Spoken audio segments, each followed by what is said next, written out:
Okay, people will continue to trickle in, but let me get things started. You are all very welcome to the joint endeavor between the CEPR and the Federal Reserve Bank of San Francisco. This is the virtual seminar on monetary economics, and we are incredibly excited today to have the presentation given by, I'm going to try and do it as best I can appropriately, Ricardo Reis from the London School of Economics. I am certain that everybody who has tuned in knows Ricardo, so I won't spend long on his background. He is the A.W. Phillips Professor at LSE.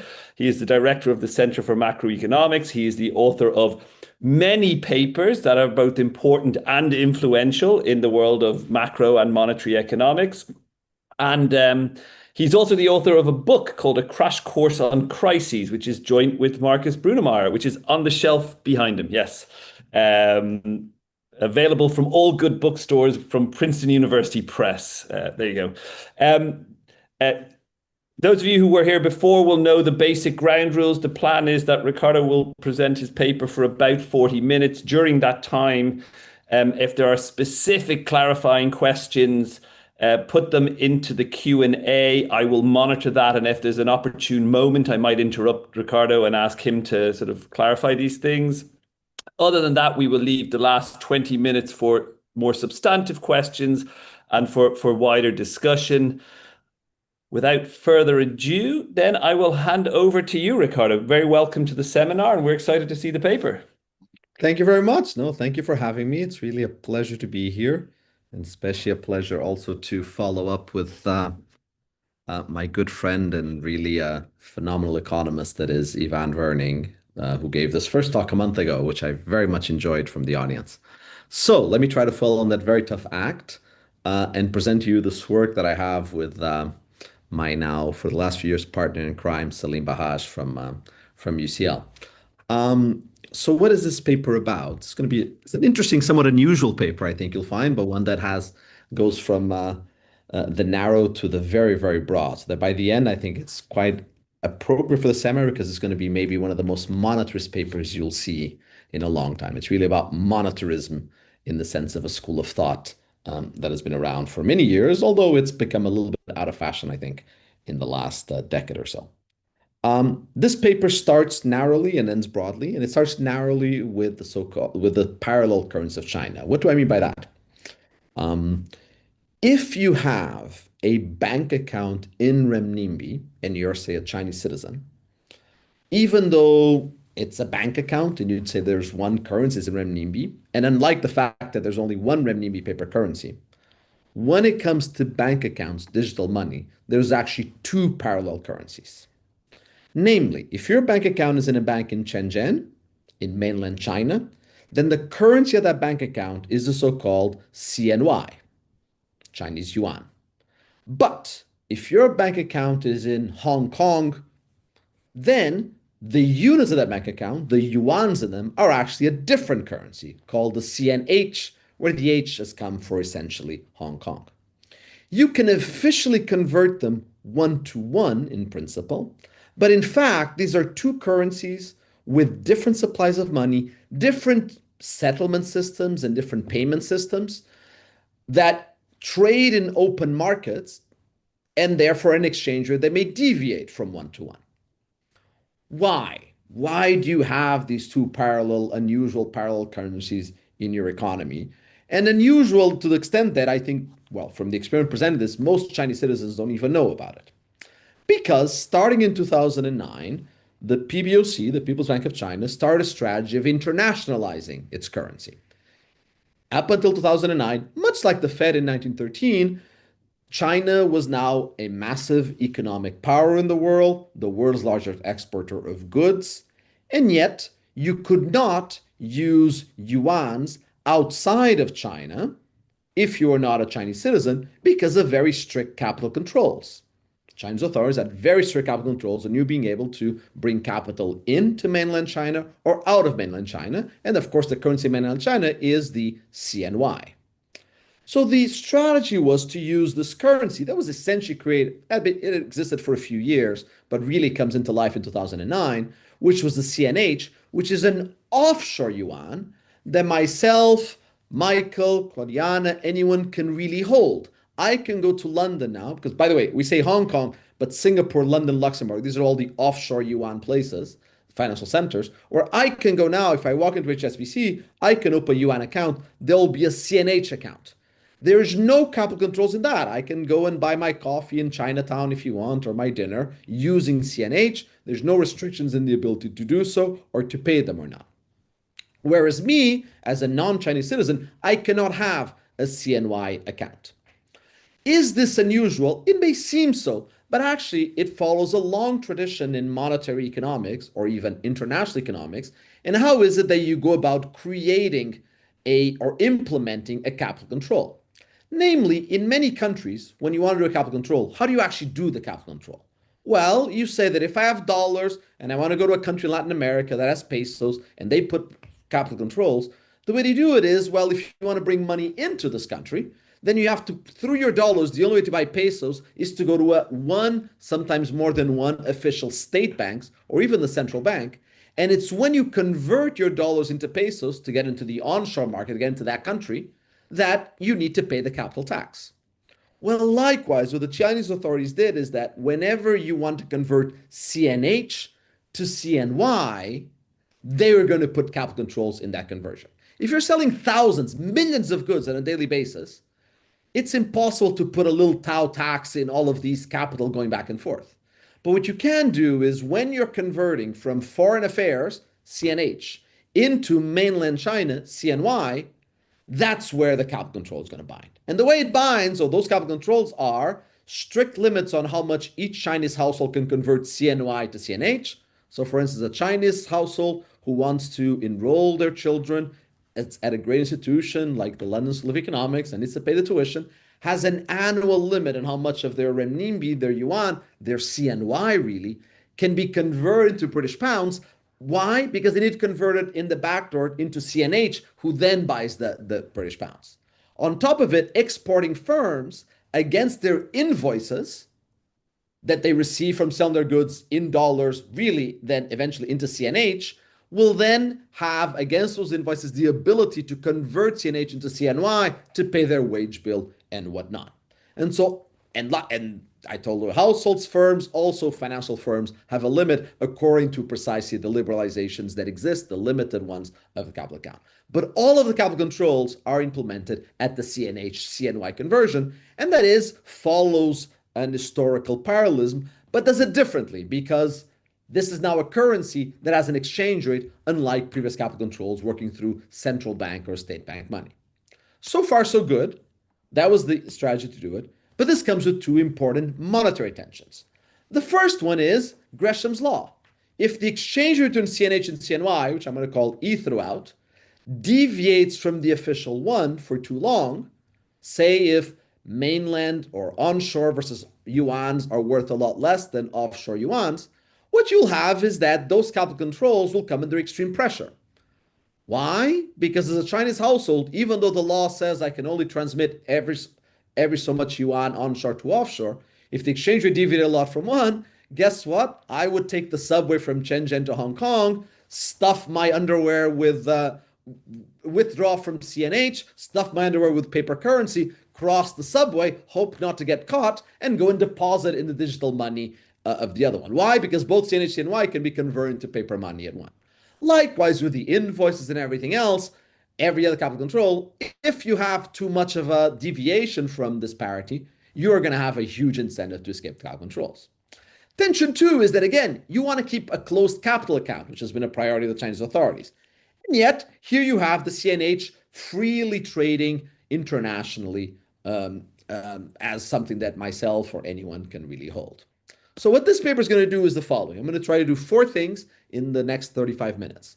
First, I'm going to show you how the system works so that you see that even though it's a weird, unusual system, actually it goes back to conventional monetary principles of there being a money supply that's controlled, and notably that when it comes to the CNH, the way monetary policy is being conducted, it's essentially controlling the supply of M to target E not being too far from 1. Okay? And that's going to be therefore, in some sense, a rare example of truly monetarist monetary policy in the sense of controlling the supply of money, the quantity, to target an exchange rate, unlike, say, the interest rate policies or other policies that are often followed. Second, I will show you a simple model to show you that in doing so, that allows the Chinese authorities to implement those capital controls, and namely to set, if you want, the extent to which there is a tax on capital flows. So this can be seen as a current management tool, or if you want, in IMF lingo, part of the integrated policy framework through which you can manage capital flows. Third, I will do what gives the title to the paper, which is a monetary IMF peg, which is I'm going to use the fact that this is a very unusual system to provide me with an extremely rare in monetary economics instance of some truly exogenous changes in the supply of money, which therefore allow me to come up with some causal evidence of how much does a change in the quantity of money change the value of money in the sense of the exchange rate. Then I'm going to say to what extent the Chinese authorities have been successful, and you saw how successful they've been. The exchange rate has been very close to the peg throughout. I'm going to show you how they have achieved that.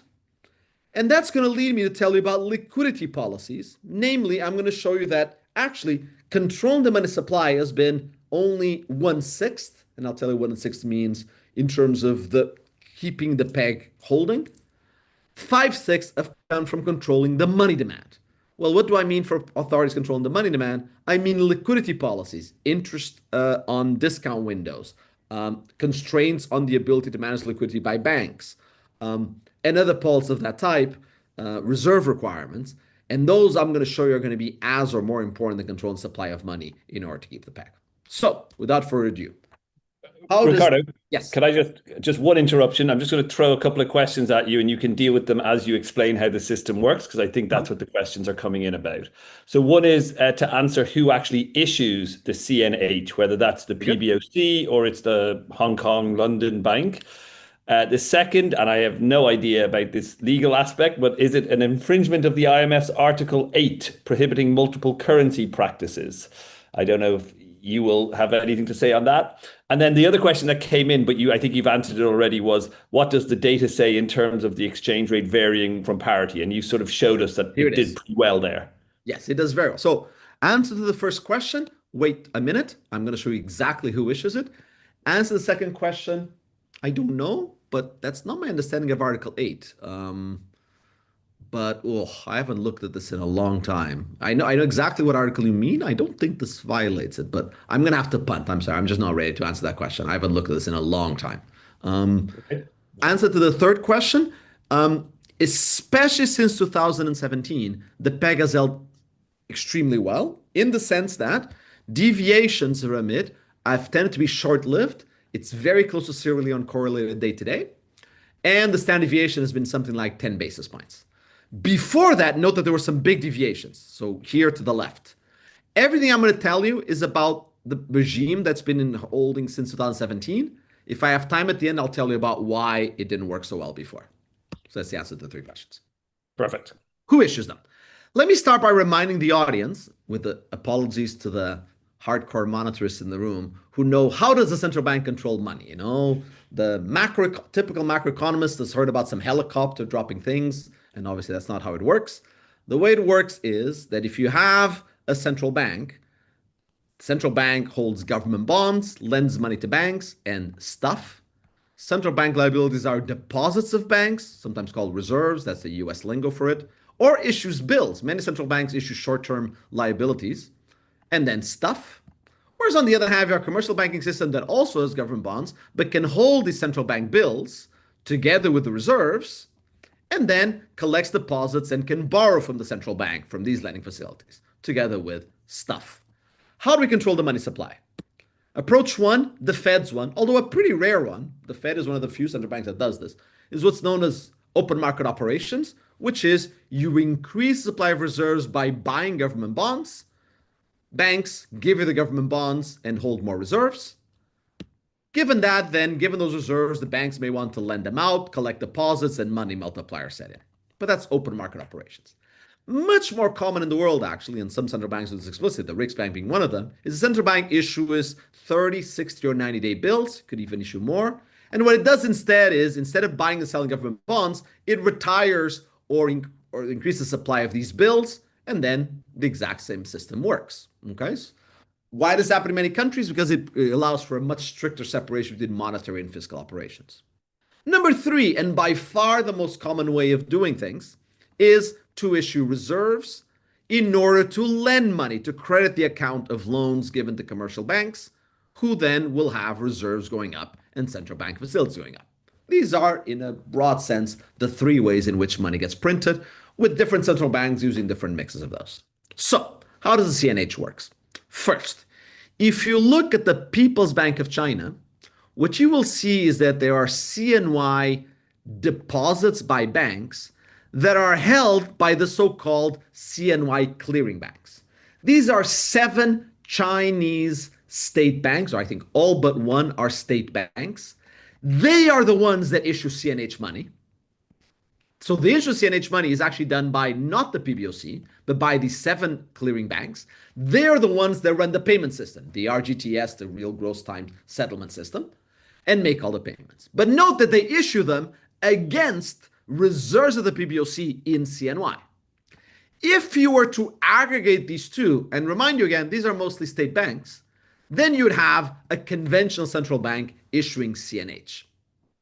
Why are they separated? Well, one reason is, note that if CNH-CNY exchange rate peg ever breaks, the losses are in these state banks as opposed to the People's Bank of China. But otherwise, for many effective reasons, they are issued here, but you could think about them as a liability of the government, of the state in a broad sense. Then, Hong Kong commercial banks, I'm saying Hong Kong, but again, replace it by Singapore and London if you want, have deposits at these clearing banks and issue deposits in CNH. Okay? Then, the PBOC every week, what it does is, the PBOC has actually issued, the only CNH item in the PBOC's balance sheet is that it issued some bills, 3-month, 6-month, and 12-month bills, which are a small item in their balance sheet. But why do they do it? Because once a week, there is an auction of these bills, some replacing the expiring ones, and some new ones. And the PBOC, by auctioning more or less of the CNH bills, then has exactly through the intermediation of the offshore clearing banks, an increase or not of deposits in CNY of the commercial banks. So if you're to integrate these two, you'd have completely conventional open market operations. There's another institution then. It's the Hong Kong Monetary Authority.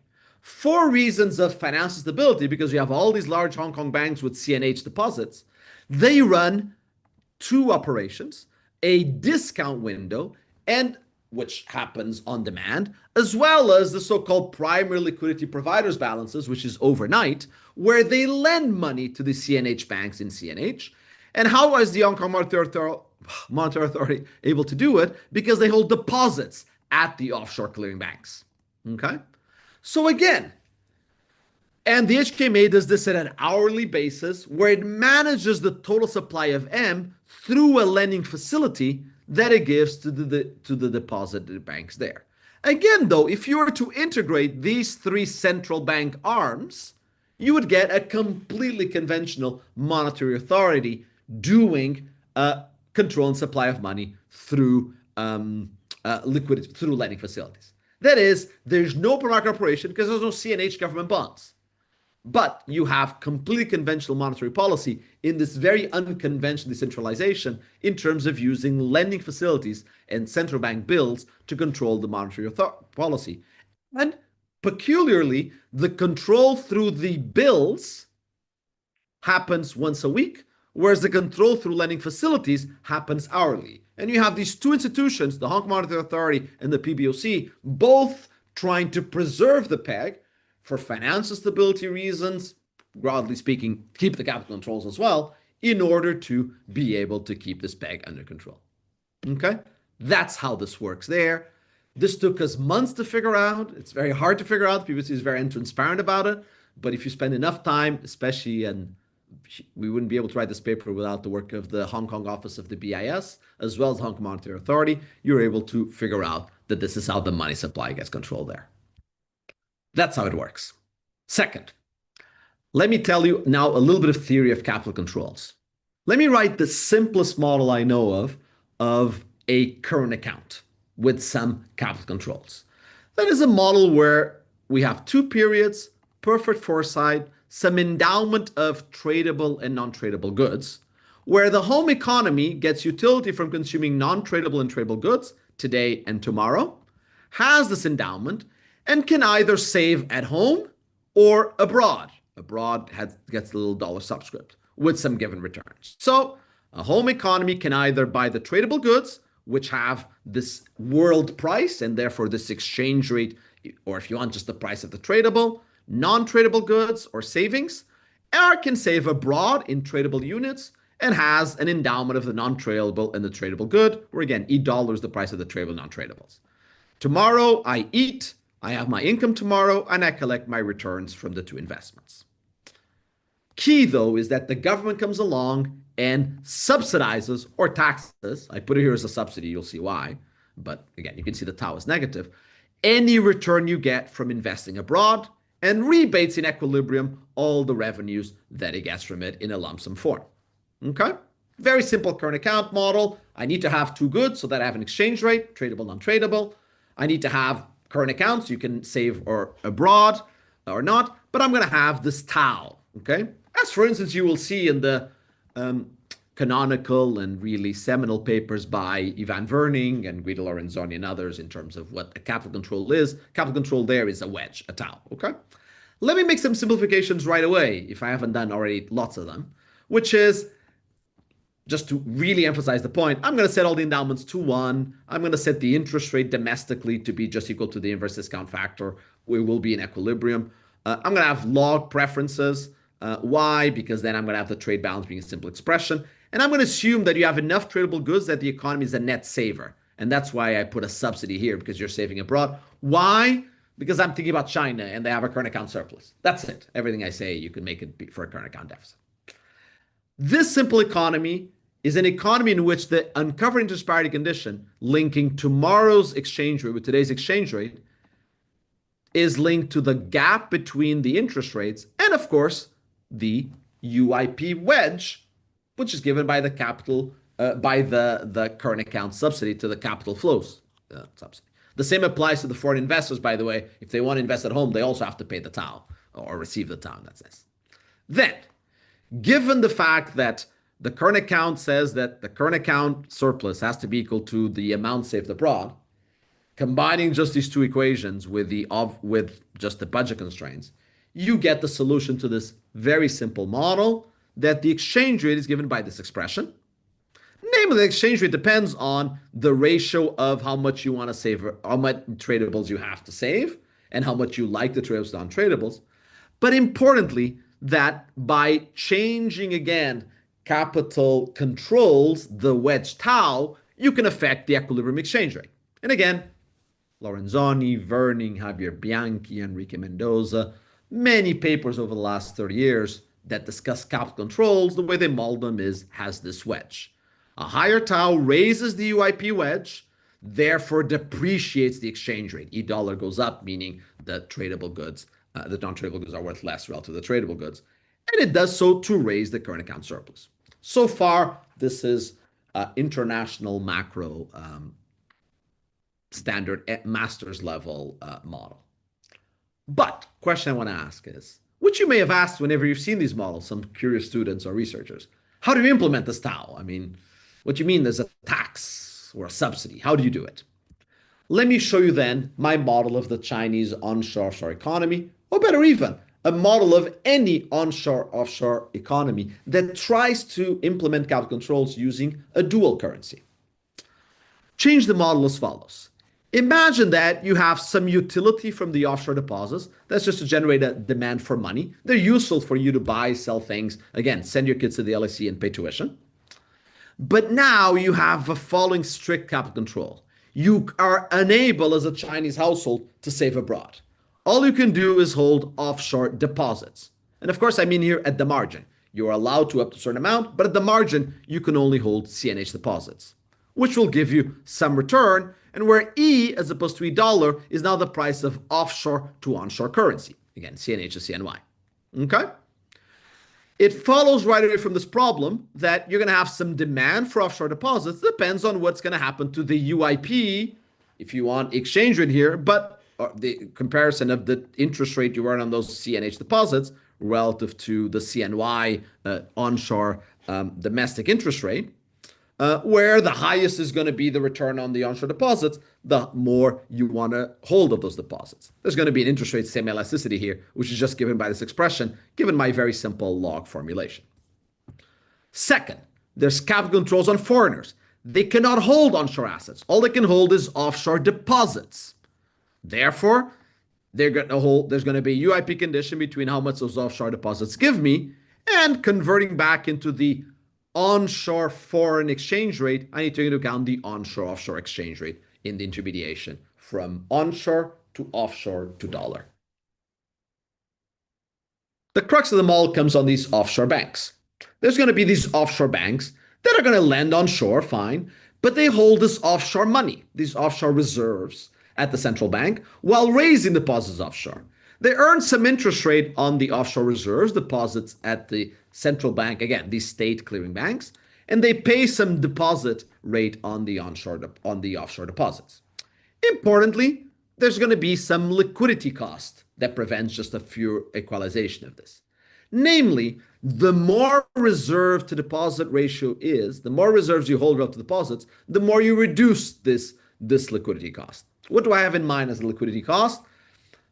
I can microfound this. Indeed, I will in about 10 minutes, 12 minutes, which is to say that imagine a bank, I issue a lot of deposits. The classic pool model, which is going to be my foundation, is people can run during the period, withdraw deposits. I have to satisfy them by having some reserves at the central bank.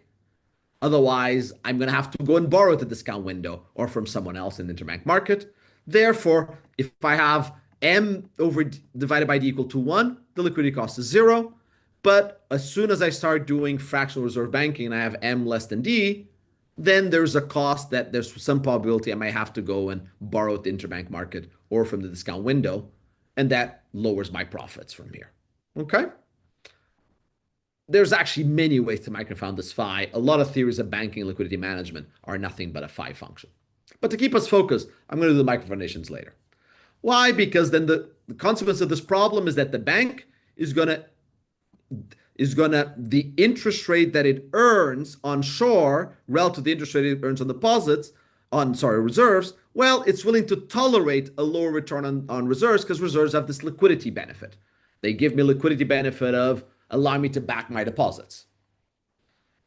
This comes with some interest rate elasticity. This is nothing but a demand for money from the offshore banks. And note, because it's going to play a role, that the interest semi-elasticity of this is the same as interest semi-elasticity with respect to the exchange rate, because all you care about is the product of the two. At the same time, the banks have a supply of money, in the sense of supply of deposits, where again, because there's a liquidity cost of issuing the deposits, psi, which is just equal to the derivative of this with respect to D, then you are going to pay less in the interest on deposits than you receive, say, on loans, your opportunity cost of money, because guys, when I give you a deposit, I give you the ability to run on me to use that liquidity, and therefore you need to compensate me by me paying you less on the interest on deposits. Okay? So that's the full model. Why? Because you combine this two, how the offshore banks work, how the capital controls work, on my little model from before, and you can show that the equilibrium exchange rate is now equal to this, the foreign exchange rate. And here is the result. Compare this with my previous one. Note that the only difference is whether there was a tau, I now have, or 1 plus tau, I now have this expression. And look at this expression. What this says is that if the central bank controls the supply of money, M, it determines in equilibrium what the M over D ratio is, reserve to deposits ratio is. In doing so, it creates this liquidity wedge, and that liquidity wedge works just the same as a capital control tax. In other words, guys, for you to invest in China or for a Chinese household to invest abroad, they need to first go onshore to offshore money to foreign investment. If I control the amount of offshore money there is, I control the liquidity premium in it, and therefore I control the return, implicit tax or subsidy that goes from going from home to abroad. And so through a controlled liquidity, I'm actually implementing the capital wedge, the tax that we had before. Okay? So you see here how control of liquidity is a way to implement the wedges, the capital controls that you've seen in many theory models, and an alternative to actually applying an actual tax, which would be, as I think, in a place like China, almost infeasible given the amount of transactions that exist otherwise. So this is actually a very clever idea. Let me use monetarist principles, and especially the scarcity of liquidity, as a way to implement the capital control I want and affect the renminbi to dollar exchange rate in whatever way I may wish to do so. Okay? Note that an immediate lemma is that what happens if you print 1% more money? Well, the onshore offshore exchange rate is going to depreciate. But how much is, of course, you have vertical supply of money, demand for money. If you print, you get the elasticity of money demand. But the elasticity of money demand has two bits. It's the elasticity of money demand by the banks at the central bank and the elasticity of money demand of the households at the banks. Okay? And the expression in my model is very cutely equal to this. Reserve deposit ratio, by the way, in CNH is 196 to 730 billion. By the way, for reference, the literature in economics has struggled for decades and decades, ever since Friedman and Schwartz sent us on that rabbit hunt to estimate the elasticity of demand for money. It is very, very, very hard because this is as endogenous as it gets. But some of the more generous estimates in the literature are around 10. This is a semi-elasticity. The less generous estimates is that this is zero, and therefore monetarist is hopeless because the elasticity of demand is zero, then you can't control the supply for money. It doesn't really help you in pegging inflation, exchange, or whatever the value for money is. So that is the second part of the talk. And how am I doing on time? Doing okay. In terms of you understanding that monetary principles can be used to do capital controls. Monetary economics meets international macro and capital controls. Okay. So now, given this, let me now give you some empirics. I've told you how the system works, institutional. I've given you some theory. Now let me show you why. Hopefully it was insightful to understand just how this works, the first part. Secondly, how, if you're an international macroeconomist, hey, or if you're a monetary economist, you can actually talk to your international macro colleagues and say, you know what, I can use money to do capital controls, which is the link I just gave you. But now let me turn to some empirical work. Here is the stock of CNH bills issued by the PBOC, the stock outstanding. And again, this regime started in 2018, November 2018 only. Okay? Initially, the PBOC had planned to issue 40 billion of 3-month bills and 10 billion of 12-month bills. And it started going there. But then, in August 2019, first, and then November 2020, and remember, this is, again, for a monetary economist, this is as beautiful as it gets. You're starting a new currency and a way to intervene in it. You're really starting the market. Well, the PBOC realizes that we need answering demand. People really like holding the CNHs. They didn't expect them to. We need to have more of them. And remember, the only reason why we have them is so that we can control the money supply. We need to have more of them, and we need to issue more of the 6 and 12-month ones because people are hoarding them. And again, all we want is to control these auctions. So we do update the goal to more of them, and we shift it to more duration. Okay? Now, when they do this, though, the following happens at these two announcement dates. Or better even, for the PhD students in the audience, this is actually how our paper got started 2 years ago when we started writing this. We just plotted this.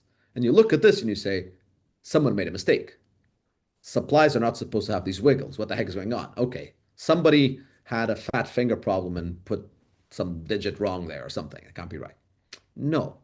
What happens here is that when they change the composition of 3 and 6 month to 12 month, because the 3 and the 6 month get auctioned on a day, on a week, every 2 weeks, and the 12 month gets auctioned in the intervening other weeks, what they led to is that they generated 9 dates where all these wiggles are, where essentially a 3-month bill came due Money supply increases to pay the bill, and it takes then 1 week for you to issue the 12-month bill and absorb that CNH money supply.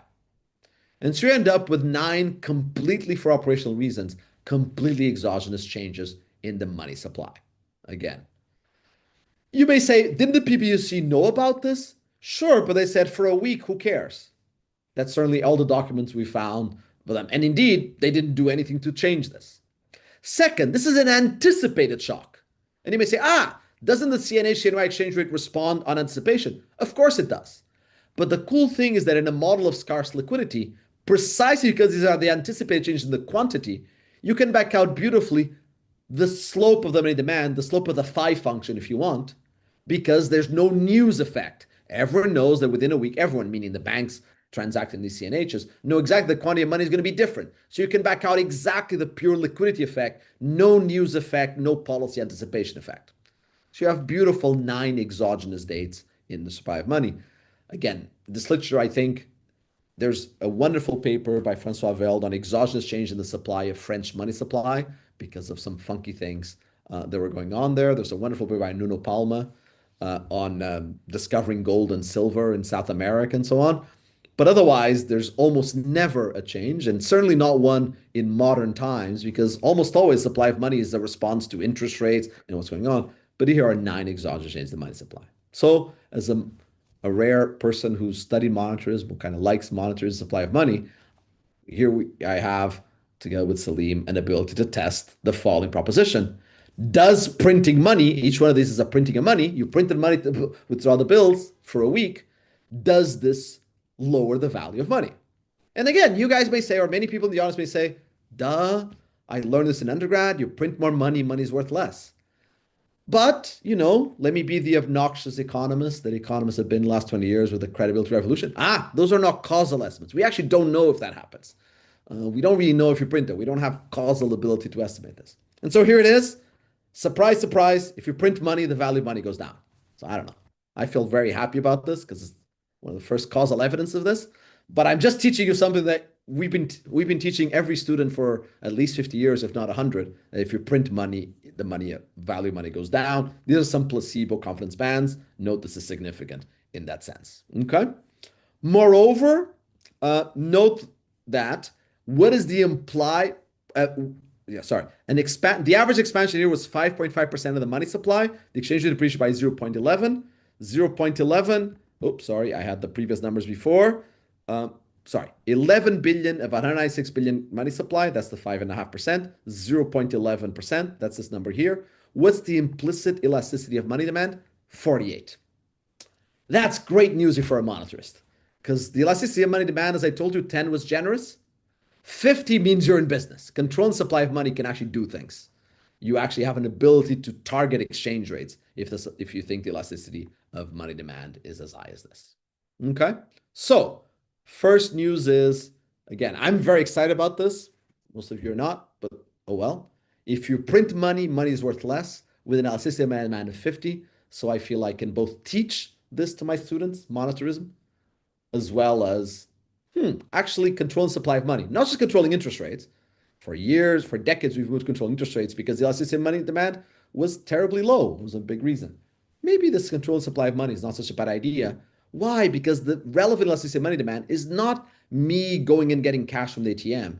It's banks depositing more reserves or fewer reserves at the central bank.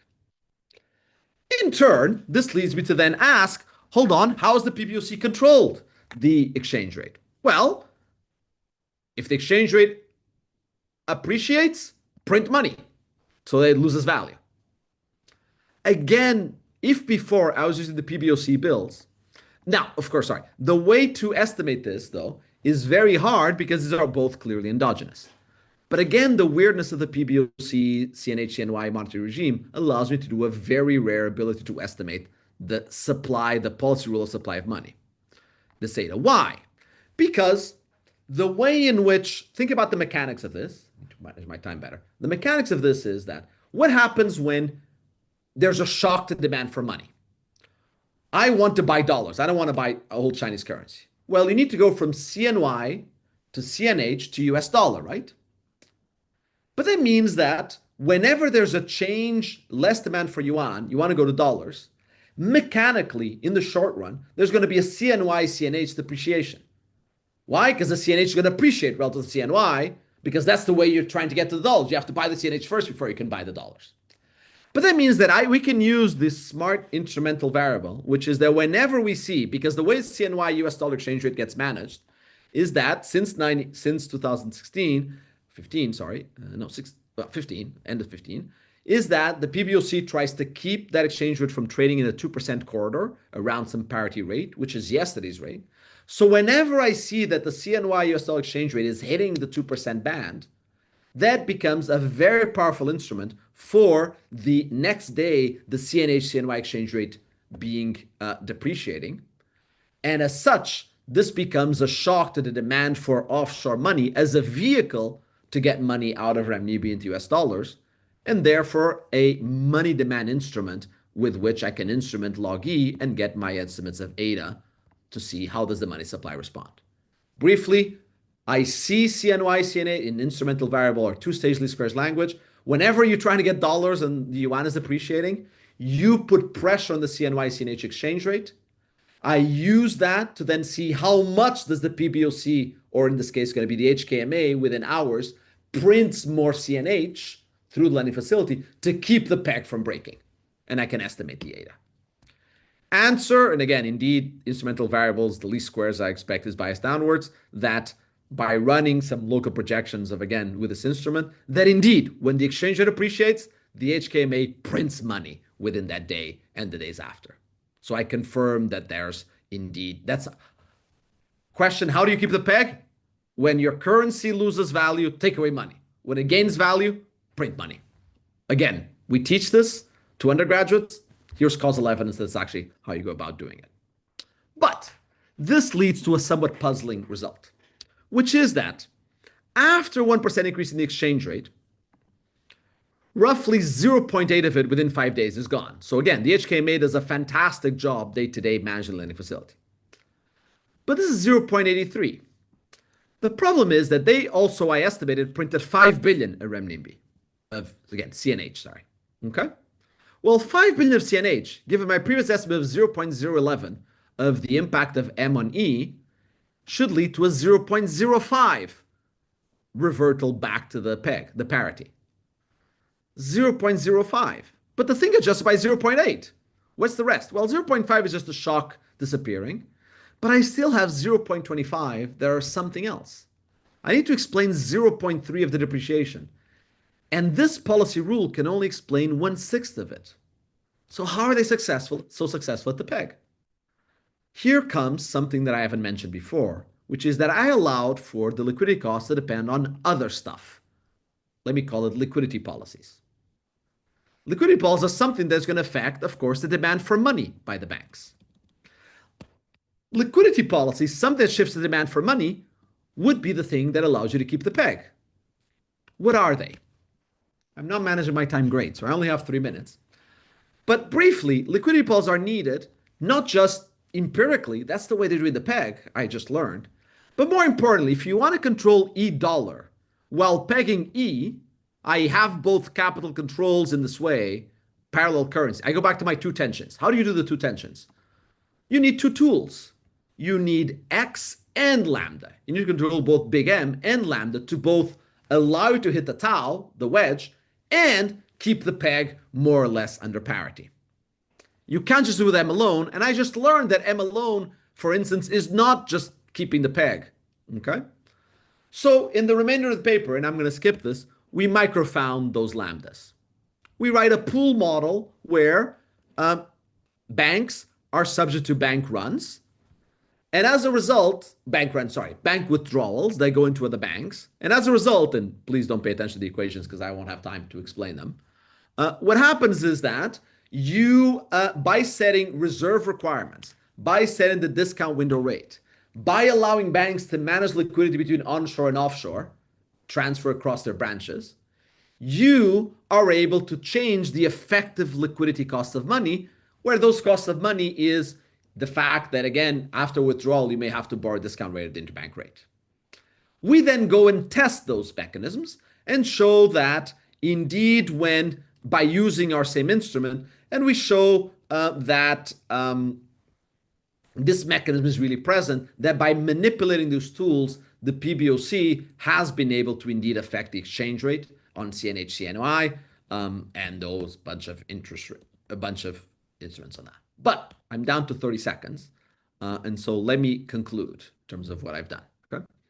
The key lesson is that if I have an offshore currency with capital controls, ability to convert into your country, is a way to be able to create this key wedge in international macro that is sometimes called by short capital controls in itself, meaning to be able to control your current account, intervene in your current account.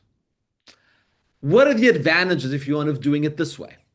Advantage of this way, you can then have an open current account in internationalized currency. You can have a CNH that starts being used abroad and could potentially, become a truly international currency. Okay.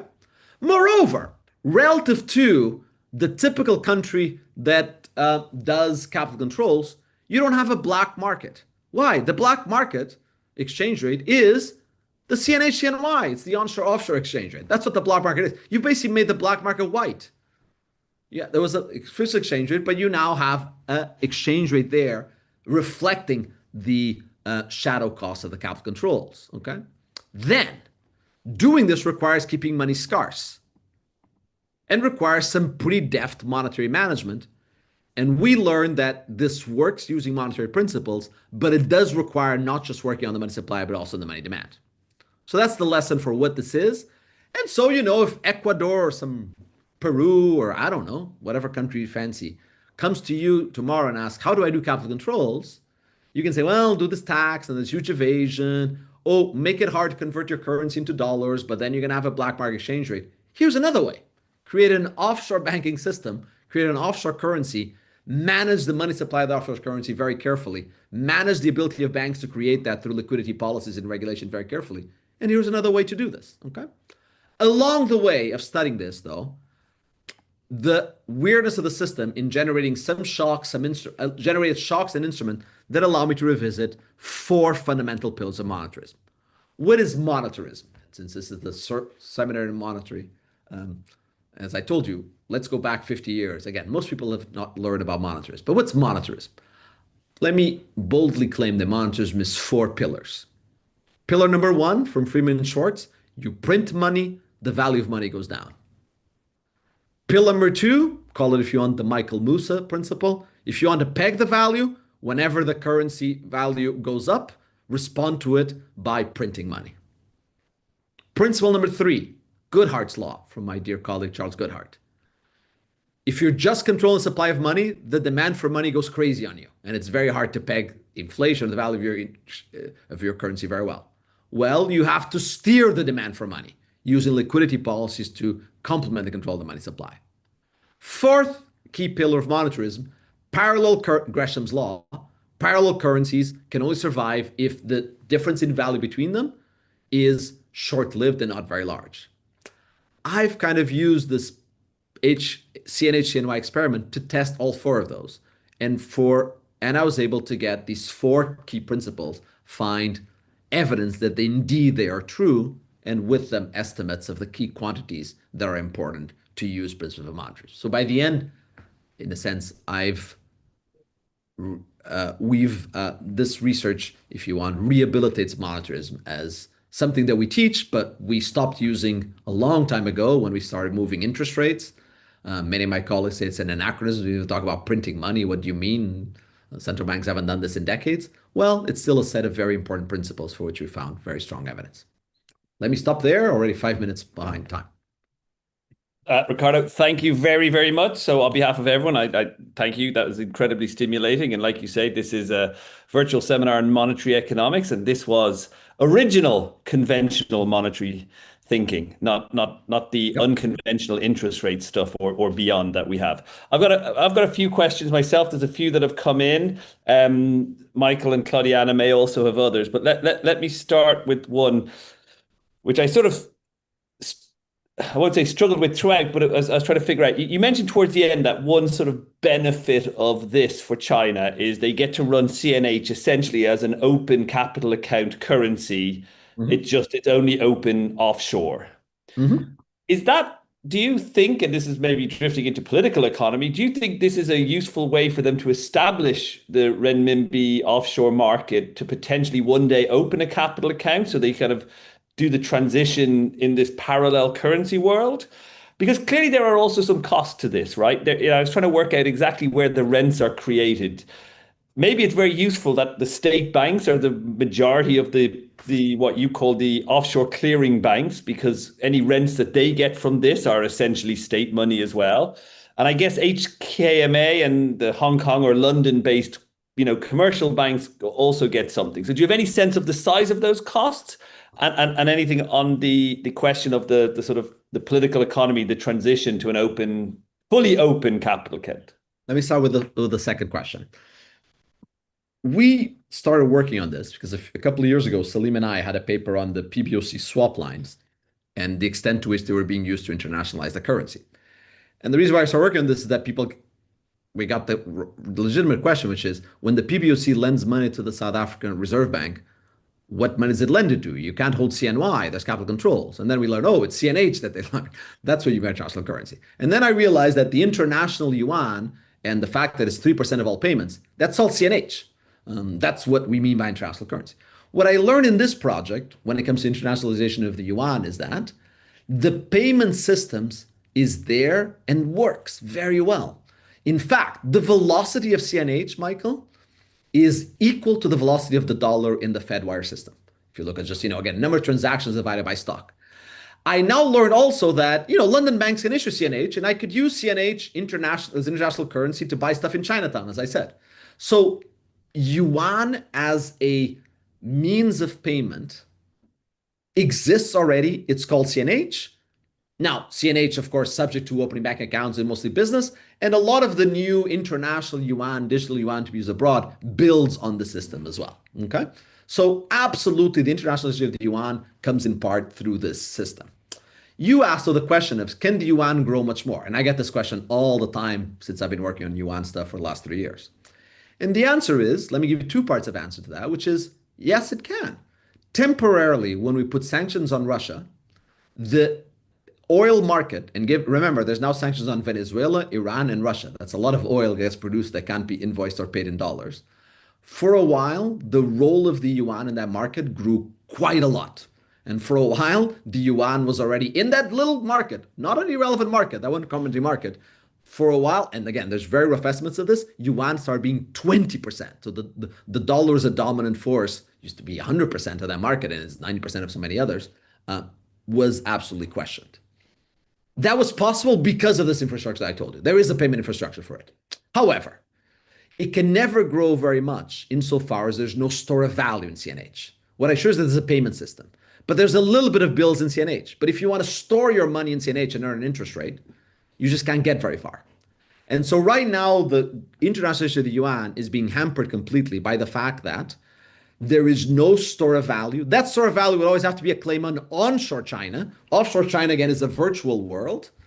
And that is completely up to discretion of the Chinese authorities to when would they like to issue in CNH or CNY. Actually, that's not actually the relevant thing, insofar as you control the peg with some, but would allow foreigners to invest in claims in China beyond the CNH, things that are not money, but are actually financial assets that earn a nice interest rate. And up until then, we won't see that. Your second question, I'll rush because I spent too much on the first one, is we are working on that. We're working on a paper right now on exactly where the fiscal rents being created by the CNH system and exactly where are they located now. So I can't quite answer that, but we hope to have the answer to you in December. Okay, great. A second question. I think to those of us who still teach, certainly even at the undergrad level, some monetarism, I think the striking number that I took away was an elasticity of money demand of 48. Mm-hmm. I'm going to ask two questions. One is mine, and one is Cedric Thiel's, who Yeah. I think is a better question, my own, but I'll put mine there. I was sort of thinking like this is a 1 week sort of anticipated, as you described, shift. It's a sort of unique thing. As a result, you can't really look at the effects on inflation or output, which might be the typical thing we'd want to look at. And so is this a sort of special type of money? Especially because it is also an onshore versus offshore. Maybe it's, if you live in Shenzhen, yes, you get the train across. It's very simple. I did it earlier this year. But for most of the rest of China, it's maybe not so trivial. And Cedric's question then is, if we think that the exchange rate is about the present value of the money supply, and given it's only a week long sort of thing, shouldn't the effects be very small? And I guess if you get a very small effect on the exchange rate, that's where you get the elasticity. So, Very good. So, two answers. On the first one, here's a comparison you can make. People, especially in the Federal Reserve System, and I've also contributed modestly to that literature, we've been trying to estimate the demand for reserves at the Fed by banks. Why? Because there's a lot of interest in trying to figure out where the ample or abundant reserve system comes and so on. And so we've tried, there's been some wonderful work by Gaston Navarro, Ricardo Lagos, Gara Afonso, John Williams, David Lopez Salido, and Edward Jorgensen, trying to estimate this epsilon, what I call the epsilon M, the 48, right? If you use their method, and actually it's even in those papers, and you look at the 2006 to 8 period before the Fed, while the Fed had scarce money, you actually get a number of 45. So actually my 48 is actually not very out of line when you look at that semi-elasticity. Number two, on Cedric's question, it is precisely because it's short-lived and anticipated that I can get to the slope of the phi function. Okay. Generally speaking, it is this present value. You're absolutely correct. The impact on the exchange rate of them would be, and because of that is why it's so hard to estimate this thing, because you're going to have all the anticipation effects. You have to tell me how persistent it is. You're going to tell me what you think the policy is going to revert or not. All I'm backing out, or to be clear, what I'm doing with this experiment very well, I think, is backing out the slope of phi prime, phi double prime, this epsilon m, right? It's phi double prime, right? Okay.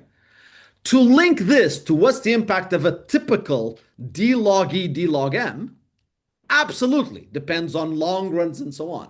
But for that pure curvature, if you want, for the pure liquidity benefit of money demand, this is the right estimate. And this actually isolates the right thing. And the fact that it's small is just right in some ways, because it's about the curvature of that bit. A money demand function, like Cedric well put it, is going to be, how much you want to hold of the money demand, depending on the interest rate. But being an intertemporal first order condition, you should really iterate that forward, and you have a future of all the expected interest rates and so on. I don't know. Think about the Kagan money demand model being the classic example of iterating that money demand equation forwards, right? But what you need, though, is still an elasticity, a curvature of that thing. And that is that curvature that I'm estimating here. Okay? It's really the curvature of that function. And the fact that it's temporary and small is actually very useful. Finally, and very related, external validity. Of course, whenever I went into a particular weird system. Why? It gave me some exogenous and instruments that I can't find anywhere else. And then you say, well, but it's very special to that system. Is it generalizable or not? That's always a fair question. I've presented what I have. I think given a few defenses of that in this regard, and that one, like I said, if you look at this monetary system, and that's the first part of the paper, it's not that unusual insofar as how money is being controlled. The velocity of it, similar, the answer that I gave to Michael a few minutes ago. Three, that if you think about it as a capital control tool, actually you see this being used all the time, but in the context of black market exchange rates. Beyond that, absolutely, it's always fair. I mean, that's the usual trade-off, internal versus external validity. Yeah. Yeah, great. Ricardo, we have 1 minute left, so I'm going to ask you the two hardest questions, then you can give very short answers to them. I think they're related. So one is this question about whether the parallel currency system is sustainable and whether it might have costs domestically in terms of internal bubbles and things like this. And then Patrick Honahan's question is whether, if there was such a Chinese financial crisis, would you expect that what you call E in the model, the CNY CNH Fantastic. exchange rate, to move much more in a much more volatile way. And so the skill of HKMA would be really called into question. And you have like minus 30 seconds to answer both of them. Terrific. That was a part of the slides that I skipped. 2015, we had a parallel currencies. There was a big depreciation of the US dollar. Depreciation of the renminbi. As a result, there was enormous pressure and the peg broke. This is blue and red relative to the dollar. The peg was breaking insofar as deviation were large. This was the beginning of the slides where I saw deviation. Back then, to be clear, all the system I told you, HKMA, bills, lending facilities, didn't exist. They were just controlling the money supply in a rougher way. As a result, you had a big financial crisis in Hong Kong. Look what happened to the 3-month interbank rate between CNH and CNY. It ballooned to a differential of 6%. What did the PBOC do then? Massively crank it down on the supply of money. That led to a financial crisis in Hong Kong. Anyone who knows Hong Kong history knows about 2015, the big crash of the market. The Hong Kong financial market takes 4 years to recover from that cramped down on liquidity that really kind of destroyed the market because the PBOC took away all the liquidity that was in it. After that, what happened is they set up the system that I taught you, that I explained in the last hour. Since then, it's been working very well. And here I have summer 2023. Similarly, the renminbi depreciates, but now the exchange rate stays much, much more under control. The deviation from the peg is very short-lived.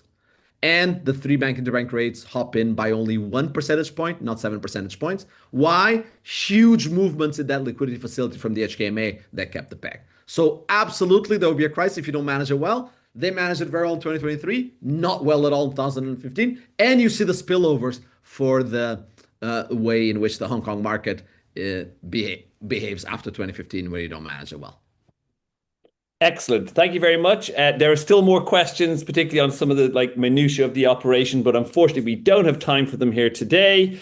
On behalf of all of us as organizers, let me just thank Ricardo for his time and remind everybody that there will be another installment of this, and that will take place on Thursday, the 6th of November, as the slide now suggests. If you want to go back and look at Ricardo's slides, we will post this to the CEPR's YouTube channel. And other than that, wish you all a happy month ahead. And thank you, Ricardo, for that lesson in monetary economics, and look forward to the next time as well. Thanks, everyone.